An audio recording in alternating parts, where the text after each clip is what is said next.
I'm Beth, and these are my memories. To the complex and precious people who appear in them, thank you. I forgive you, and I'm sorry. You shaped me, and I carry you still. In remembering, I've come to see us all more clearly, not as villains or saints, but as humans doing the best we knew how. I must have forgotten. Until now.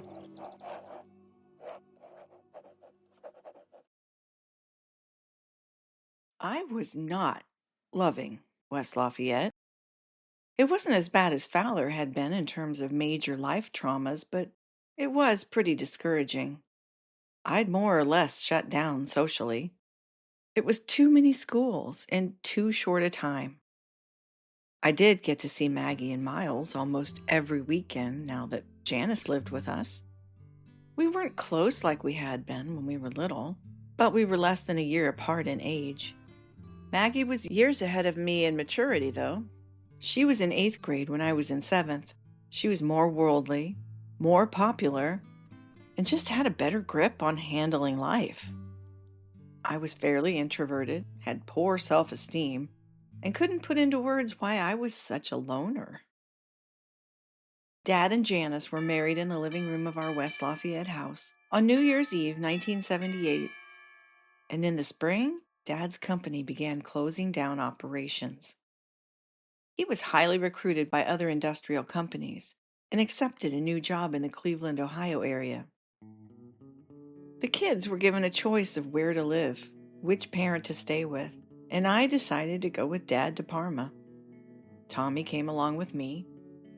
Judith had some friction with Janice and decided to live in Indianapolis with Mom. I can't really explain exactly why I made that move. I think I still held some resentment with Mom for her move to Indianapolis. As I explained, I understand it now, but I didn't back then. I think in my mind she had left me, so I was going to leave her too. But it was never a conscious thought. Dad and Janice arranged for a house and hired a moving company to get our stuff to Northern Ohio. I had my own room for the first time and I loved it. I kept it neat as a pin. Every morning I would make my bed, and every Saturday I would vacuum and dust. I can't believe all this is for me. I loved to sit on the bed immersed in my own thoughts. Janice found a huge wicker chair at a garage sale and painted it white for me. I would sit in a ball in that chair and read 17 magazine cover to cover every month after Janice brought it home with her from the grocery store. I saw photos of models who were my age or a few years older and wondered why I was still such an awkward social rejection. I didn't know it then, but I was actually doing okay. I was in hard contact lenses now, which Dr. Carty had insisted upon because my myopia was becoming so severe. So my eyes were itchy and scratchy most of the time, but I had escaped the huge plastic glasses that I'd been hidden behind since 2nd grade. Hey, maybe that was why no one said goodbye to me on my last day at Hershey Elementary. Maybe they weren't able to see me behind those Coke bottles. I haven't seen Beth since those big glasses moved into that chair. But I digress.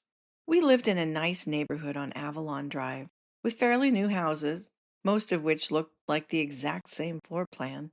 One of those neighborhoods that, as an architect later on, I would deride by saying, "The house shitters were here." The new neighbors gave us a tiny orange kitten that we named Kitty. Clever.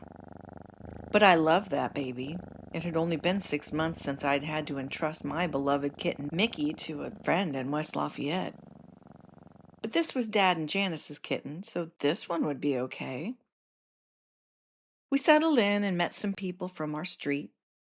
The house across the street had teenagers, and I met the daughter and had someone to talk to until school started up after Labor Day. But she went to Catholic school, so we weren't going to go to school together, and our friendship never really got off the ground. My family was heathens. One day our family was out in the front yard and some neighbors came by to introduce themselves. Standing there in the warm June sun, with a balmy breeze caressing our bare arms, my dad got carried away. One of the men asked Dad where we had moved here from. California. He blurted out. Janice and I looked quizzically at him and each other just as Dad erupted in loud guffaws. I have no idea why I said that. We're not from California. We're from Indiana. The neighbors laughed, but probably thought we were flaky after that. Oh boy. The plan was that Tommy and I would fly to Indianapolis in the summertime and at Christmas to spend time with Mom. I felt like a big shot getting on a plane at Cleveland International Airport as if I were some world traveler. At the opposite end, Mom and sometimes Judith would pick us up and take us back to her apartment. Her apartments were not fancy or in nice neighborhoods, but she knew her neighbors. She took care of their pets if they were going to be gone. And she gave everyone little baskets of candy or cookies at the holidays. She never had money to spare, but she always gave people gifts and shared whatever she had. My mom is sensitive and feels pain deeply, both physically and emotionally. She finds no shame in crying or showing vulnerability, and I think this gives people the permission they need to open up to her. This tells them that she is a safe place. That doesn't mean she won't mock you mercilessly if you do something stupid, so let that be a warning. But on top of all this, my mom has always been strong and resilient. She was married to a man who left her before my sister was born. She's never been given a step up or a head start in anything. Everything, every single thing she has earned through her own blood, sweat, tears, and toughness. When something didn't work out, she found another thing to try. And if that didn't work out, she kept going until the thing was done, because that was the only choice she had.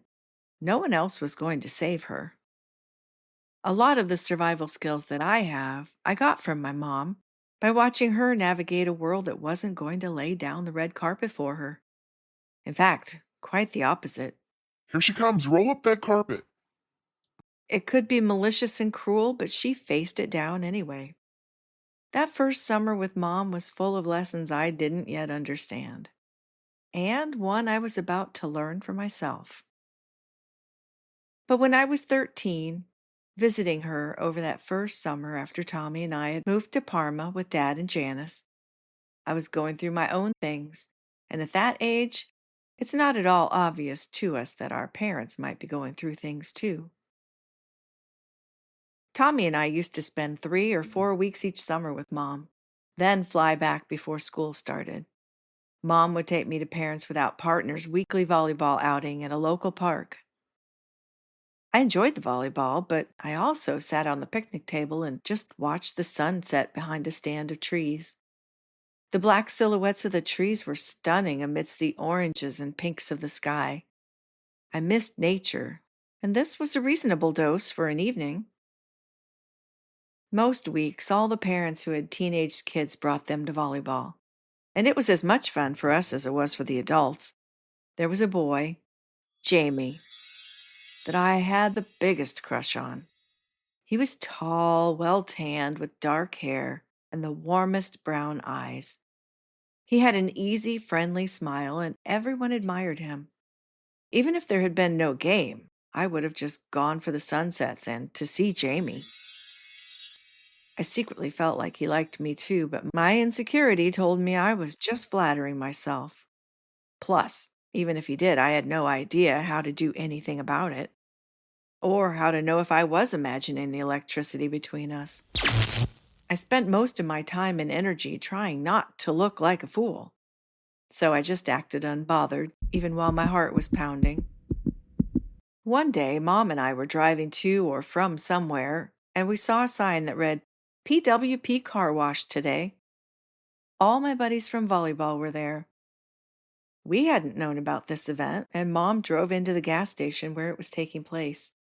The other kids yelled. I rolled down my window. The charming Jamie asked me to come join them. He could have asked me to teach a squirrel long division, and I would have started collecting papers and pencils. Long division? Jamie's ex-girlfriend already taught me the new method. We did it with acorns. Naturally, I asked Mom to please let me out. Mom let me out, wearing a halter top with bare shoulders, and I happily joined the car wash crowd. It never occurred to me to ask if anyone had any lotion for my shoulders or face. I have always been the color of a sliced apple, pasty white. By the end of the day, I was drenched with affection for Jamie and covered with huge sunburn blisters on my shoulders. They were the size of a half-dollar coin and plump, ready to burst. I was in pain, but on cloud nine. I was pretty sure by now that Jamie was actually interested in me. The following week, I was invited to join the teen campout. There were parent chaperones, but Mom didn't come. We had our own campfire, and the adults had their own campfire about 50 yards away. We talked, joked, laughed, and someone suggested playing Spin the Bottle. I had never played Spin the Bottle before, so I was pretty nervous about it. What would I do when it was my turn? What if someone spun me and then didn't want to follow through? There were about 12 of us playing, pretty equal split between girls and boys, and it would be a while before it got to my spin. Each person took a turn, and if they were new to the game, there would be a quick peck to fulfill the consequences of either spinning or being selected by the luck of the spin. One girl spun and the bottle landed on a girl. The rules were that if it landed on the same sex, you got the person to their right. The person to the right was a boy who had previously gotten this same girl on his turn. Since it was their second time, the two of them walked across the field and went into the woods. I wasn't sure exactly what they were supposed to do when they got there. It felt intimidating to my inexperienced little self. When they returned from the woods a few minutes later, it was Jamie's turn. He lay the bottle on its side and spun it. It stopped with the open end pointing mostly towards me. The other kids said, "Ooh." They did this no matter who was paired up by accident.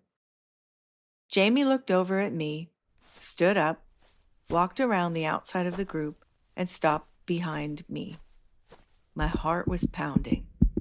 I was equally excited and terrified. Suddenly, the group was quiet. All I could hear was crackling from the fire and bug sounds from the forest across the empty field we were in. I turned around and laughed self-consciously, looking up at him. Those brown eyes that sparkled in the firelight. Everyone looks good in firelight. I hoped that maybe I did too.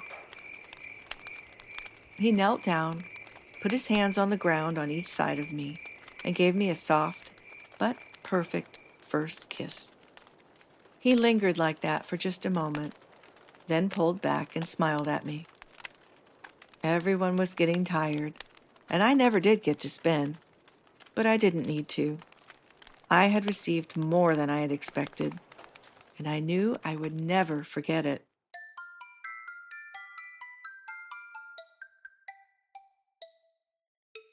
Later, after everyone was starting to fall asleep, one of the girls I knew a little bit asked if Jamie and I were going together yet. Back in the old days, that's what meant boyfriend and girlfriend. I said, I wish, but I live in Ohio now. she said, Oh, he said he was going to ask you. Jamie never did ask me.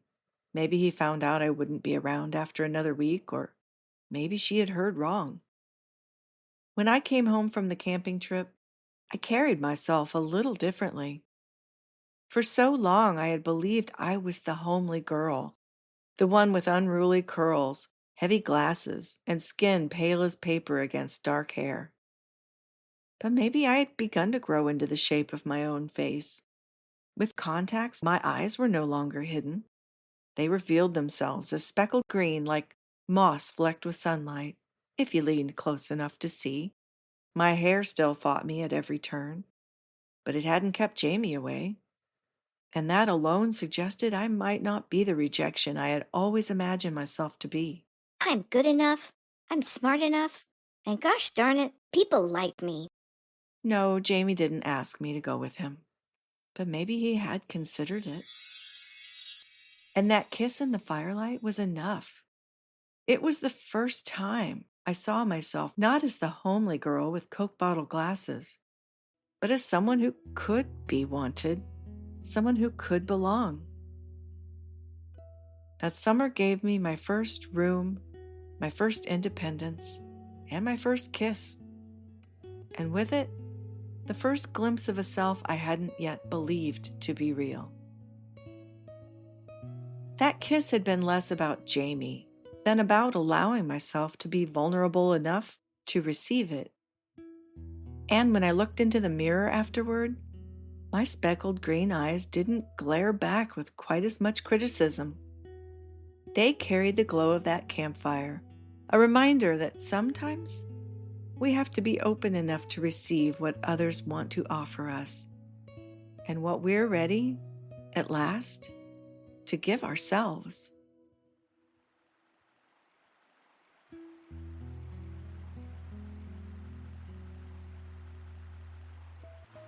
Thank you for listening.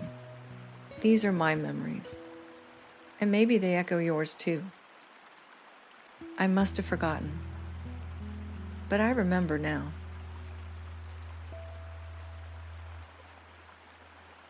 If this episode stirred something in you, please consider sharing it, subscribing, or leaving a review. Sound design for this episode includes excerpts from MuseHub and Pixabay. These audio textures help carry the memory, shape the emotional arc, and are honored with gratitude here.